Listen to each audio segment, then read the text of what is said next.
Microscopy को समझने से पहले हमें समझना पड़ेगा कि माइक्रोस्कोप क्या होता है और माइक्रोस्कोप कैसे काम करता है।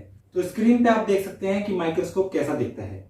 ये तो एक ही प्रकार का माइक्रोस्कोप है, और भी कई तरीके के माइक्रोस्कोप होते हैं। तो सबसे पहले हमें यह समझना पड़ेगा कि माइक्रोस्कोप का इस्तेमाल क्यों किया जाता है। तो माइक्रोस्कोप का इस्तेमाल किया जाता है किन्हीं भी छोटी छोटी चीजों को देखने के लिए, माइक्रो ऑर्गेनिज्म को देखने के लिए, या फिर हम कह सकते हैं माइक्रोब्स को देखने के लिए, किसी भी छोटे सेल्स को देखने के लिए, टिश्यू की स्टडी करने के लिए माइक्रोस्कोप का इस्तेमाल करते हैं। तो ये तो हो गए माइक्रोस्कोप के इस्तेमाल।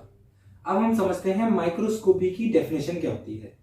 तो ये माइक्रोस्कोपी एक तरीके की फील्ड है, साइंस की एक वो फील्ड जिसमें हम माइक्रोस्कोप का इस्तेमाल करते हैं छोटे माइक्रो ऑर्गेनिज्म या सेल्स को देखने के लिए।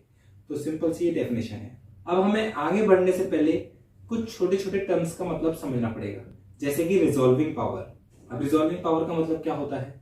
जब हम माइक्रोस्कोप से किसी भी इमेज को देखते हैं तो उसकी अगर हम जूम करते जाएं, उस इमेज को और जूम करते जाएं, तो बिल्कुल छोटे छोटे आपको पार्टिकल्स दिखेंगे, छोटी छोटी लाइन, छोटे छोटे पॉइंट्स जो आपको दिखेंगे, तो आप कितनी क्लियरिटी से देख पा रहे हैं। तो वही मैग्निफिकेशन का मतलब होता है, जैसा कि आप स्क्रीन पे भी देख पा रहे हैं। तो जितना ज्यादा उसका क्लैरिटी होगी उतना ही ज्यादा उसका रिजॉल्विंग पावर होगा। तो इसको और बेटर अंडरस्टैंडिंग के लिए हम रिजॉल्विंग पावर का फॉर्मूला देखते हैं। तो ये रिजॉल्विंग पावर का फॉर्मूला होता है, इसमें आप साफ साफ देख सकते हैं अगर आपका रिफ्रैक्टिव इंडेक्स ज्यादा है तो आपका रिजॉल्विंग पावर ज्यादा हो जाएगा। तो इसीलिए हम आपने देखा होगा जब लैब वगैरह में जाते हैं तो इमर्शन ऑयल डालते हैं, स्लाइड के ऊपर इमर्शन ऑयल डालते हैं। उससे होता क्या है कि आपकी जो स्लाइड पे जो ऑब्जेक्ट है, जो स्पेसिमेन है, उसका रिफ्रैक्टिव इंडेक्स बढ़ जाता है। रिफ्रैक्टिव इंडेक्स बढ़ने की वजह से आपका रिजॉल्विंग पावर बढ़ जाता है। तो रिजॉल्विंग पावर बढ़ाने के लिए हम रिफ्रैक्टिव इंडेक्स बढ़ा सकते हैं। जैसा कि आप साइन अल्फा देख पा रहे हैं, उसका मतलब है एंगुलर अपर्चर। तो आप एंगुलर अपर्चर बढ़ा सकते हैं। एंगुलर अपर्चर बढ़ाने के लिए क्या करते हैं आप? अगर आप स्पेसिमेन के पास ऑब्जेक्टिव लेंस को लेके आएंगे तो आपका एंगुलर अपर्चर बढ़ते जाएगा। तो ये कुछ तरीके हैं रिजॉल्विंग पावर को बढ़ाने के लिए। ठीक है, अब आपको समझने पड़ेंगे टाइप्स ऑफ माइक्रोस्कोपी। माइक्रोस्कोपी कई तरीके की होती है, तो एक एक करके हमको सारे तरीके की माइक्रोस्कोपी देखनी पड़ेगी। तो सबसे पहले तरीके की जो माइक्रोस्कोपी होती है, जिसे हम कहते हैं लाइट या फिर ऑप्टिकल माइक्रोस्कोपी। इसको लाइट या फिर ऑप्टिकल माइक्रोस्कोपी क्यों बोला जाता है? क्योंकि इस माइक्रोस्कोपी के अंदर हम जो भी माइक्रोस्कोप इस्तेमाल करते हैं, जिस भी तरीके का माइक्रोस्कोप इस्तेमाल करते हैं, उन सभी में लाइट का इस्तेमाल होता है, लाइट का यूज होता है। तो सबसे पहले हम लाइट माइक्रोस्कोपी को देखेंगे। तो देखो, लाइट माइक्रोस्कोपी में जो भी माइक्रोस्कोप इस्तेमाल होते हैं उनमें आपको कुछ बेसिक टर्मिनोलॉजी समझ में आनी चाहिए। जैसे कि आपका सिंपल माइक्रोस्कोप क्या होता है, कंपाउंड माइक्रोस्कोप क्या होता है। तो सिंपल माइक्रोस्कोप हम उस माइक्रोस्कोप को बोलते हैं जिसमें सिर्फ और सिर्फ एक ही लेंस होता है। ये बहुत ही बेसिक तरीके का माइक्रोस्कोप होता है जिसमें सिर्फ एक ही लेंस होता है। कंपाउंड माइक्रोस्कोप क्या होता है? कंपाउंड माइक्रोस्कोप हम उन माइक्रोस्कोप को बोलते हैं जिसमें एक से ज्यादा लेंस होते हैं, 2 हो सकते हैं, 3, 4, 5 ऐसे आपके माइक्रोस्कोप में अगर लेंस लगे हुए हैं तो उसे कंपाउंड माइक्रोस्कोप बोलते हैं। तो सिंपल मतलब एक लेंस लगा है तो सिंपल माइक्रोस्कोप, अगर एक से ज्यादा लेंस लगे हैं तो कंपाउंड माइक्रोस्कोप। ये चीज क्लियर हो गई। अब आपको कुछ ऐसे टर्मिनोलॉजी मिलेगी जैसे कि मोनोक्यूलर माइक्रोस्कोप, बाइनोक्यूलर माइक्रोस्कोप। उसका मतलब क्या होता है? मोनोक्यूलर माइक्रोस्कोप उस माइक्रोस्कोप को बोलते हैं जिसमें एक आंख से देखने के लिए लेंस होता है। देखा होगा जो आंख के पास लेंस होता है उसे आईपीस बोलते हैं।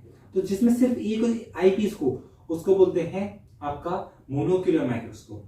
जिसमें दोनों आंख से देख सकते हो, बाइनोक्यूलर माइक्रोस्कोप, उसे बोलते हैं बाइनोक्यूलर माइक्रोस्कोप।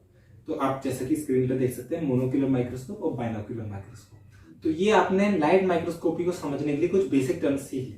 अब आपको समझना पड़ेगा कि लाइट माइक्रोस्कोपी के अंदर कौन कौन सी माइक्रोस्कोपी आती है। तो सबसे पहले जो माइक्रोस्कोपी आती है वो आती है bright field microscopy. Bright field microscopy, इससे समझ में आ रहा है कुछ ब्राइट होगा। मतलब कि जब आप माइक्रोस्कोप से आप स्पेसिमेन को, मतलब स्लाइड को जो रखोगे आप माइक्रोस्कोप पे, उसे देखोगे तो आपको बैकग्राउंड में लाइट बहुत ज्यादा ब्राइट दिखाई देगी। मतलब आपको बैकग्राउंड सारा का सारा ब्राइट होगा और ब्राइट बैकग्राउंड पे आपको वो माइक्रोब्स या फिर सेल्स आपको दिखाई देंगे। क्लियर? जो भी आप लैब में आपने आज तक माइक्रोस्कोप यूज किए हैं वो ब्राइट माइक्रोस्कोपी पे ही वर्क करते हुए आपने देखे होंगे, जो जिसमें बैकग्राउंड बिल्कुल व्हाइट होता है और उस पर आपको सेल्स या फिर आपको टिश्यू माइक्रोब दिखाई देते हैं।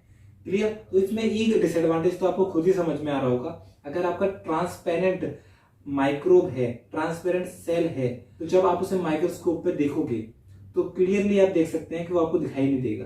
क्योंकि वो भी ट्रांसपेरेंट, वो भी ब्राइट, तो आपको वो ट्रांसपेरेंट चीज नहीं दिखाई देगी। इसीलिए आप क्या करते हो, उस पर स्टेनिंग करते हो, उसमें कलर मिलाते हो, जिससे कि आपको जो सेल है, जो आपका सेल है, जो आपका टिश्यू है या फिर आपका माइक्रोब है, वो आपका कलर हो जाए और ब्राइट स्क्रीन पे, आपका ब्राइट बैकग्राउंड पे वो दिखाई दे। सिंपल। इसीलिए इसका यही डिसएडवांटेज है कि इसमें बार बार बार बार स्टेनिंग करनी पड़ती है। तो ये हो गया आपका ब्राइट फील्ड माइक्रोस्कोपी, जिसमें बैकग्राउंड ब्राइट होता है। अब सेकंड तरीके की जो लाइट माइक्रोस्कोपी के अंदर सेकंड टाइप जो है वो है dark field microscopy. Dark field microscopy में क्या होता है, जो आपका बैकग्राउंड होता है वो बिल्कुल डार्क होता है और डार्क बैकग्राउंड पे आपका माइक्रोब दिखता है, आपका सेल दिखाई देता है, टिश्यू दिखाई देता है। तो इसमें यह फायदा है कि इसमें आपको स्टेनिंग नहीं करनी पड़ती और ब्राइट फील्ड का यही डिसएडवांटेज था कि उधर आपको बार बार स्टेनिंग करनी पड़ती थी। थर्ड तरीके की जो माइक्रोस्कोपी इसके अंदर आती है वो आती है फेज कंट्रास्ट माइक्रोस्कोपी। इसमें हम क्या करते हैं, बार बार इसमें वेवलेंथ चेंज करके हम अपने स्पेसिमेन को देखते हैं। तो इसमें फायदा क्या है, इसमें स्टेनिंग नहीं करनी पड़ती और इसमें ट्रांसपेरेंट चीजें भी दिखाई देती हैं। तो इसमें स्टेनिंग नहीं करनी पड़ती, इसमें ट्रांसपेरेंट चीजें भी दिखाई देती हैं, तो इसका फायदा है। नेक्स्ट तरीके की जो माइक्रोस्कोपी आती है उसे कहते हैं फ्लोरोसेंट माइक्रोस्कोपी। फ्लोरोसेंट माइक्रोस्कोपी के अंदर होता क्या है कि इसके अंदर हम फ्लोरोसेंट डाई डालते हैं। फ्लोरोसेंट डाई डालने की वजह से वो जो स्पेसिमेन है वो फ्लोरोसेंस क्रिएट करता है। ठीक है, एक तरीके का कलर पिगमेंटेशन तरीके का फ्लोरोसेंस क्रिएट करता है, जो कि आपके उसमें कैप्चर हो जाता है, जो कि आपके माइक्रोस्कोप में कैप्चर हो जाता है। तो ये फ्लोरोसेंट माइक्रोस्कोपी होती है। तो मैंने आपको लाइट माइक्रोस्कोपी के अंदर 4 तरीके की माइक्रोस्कोपी बता दी, bright field microscopy, dark field microscopy, phase contrast microscopy और चौथी फ्लोरोसेंट माइक्रोस्कोपी। अब लाइट माइक्रोस्कोपी के बाद जो सेकंड तरीके की माइक्रोस्कोपी आती है उसे कहते हैं हम इलेक्ट्रॉन माइक्रोस्कोपी। तो इलेक्ट्रॉन माइक्रोस्कोपी के अंदर भी 2 तरीके की माइक्रोस्कोपी होती है। जो पहली तरीके की इलेक्ट्रॉन माइक्रोस्कोपी हम देखते हैं वो है स्कैनिंग इलेक्ट्रॉन माइक्रोस्कोपी। तो स्कैनिंग इलेक्ट्रॉन माइक्रोस्कोपी में होता क्या है, जितनी भी आपको सरफेस की स्टडी करनी पड़ती है बहुत डिटेल में, बहुत जूम करके, बहुत ही ज्यादा उसकी बारीकी एटॉमिक लेवल पे, तो हम स्कैनिंग इलेक्ट्रॉन माइक्रोस्कोपी का इस्तेमाल करते हैं सरफेस स्टडी के लिए। तो बस इसका डिसएडवांटेज आप ये बोल सकते हैं कि इसमें लिविंग सेल को स्टडी नहीं कर सकते, क्योंकि उसमें हमें लाइव सेल को पहले उसे मारना पड़ता है, उसको किल करना पड़ता है, तब जाके हम उस माइक्रोस्कोप के अंदर रखते हैं, स्कैनिंग इलेक्ट्रॉन माइक्रोस्कोप के अंदर उसे रखते हैं, फिर ही जाके उसे हम स्टडी कर सकते हैं, विजुलाइज कर सकते हैं।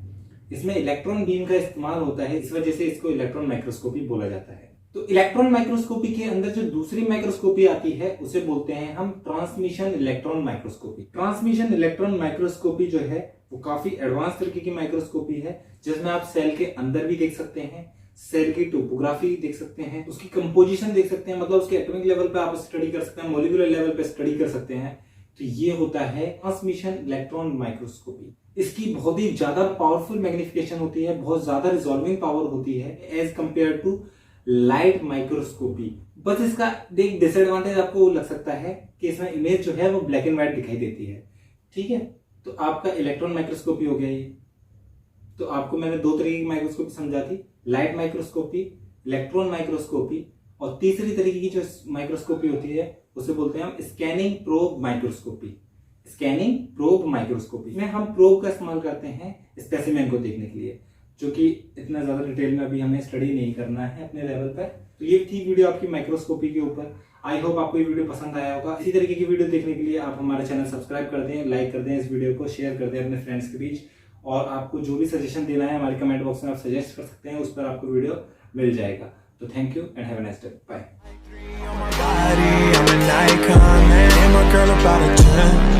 I should fuck her in the Benz.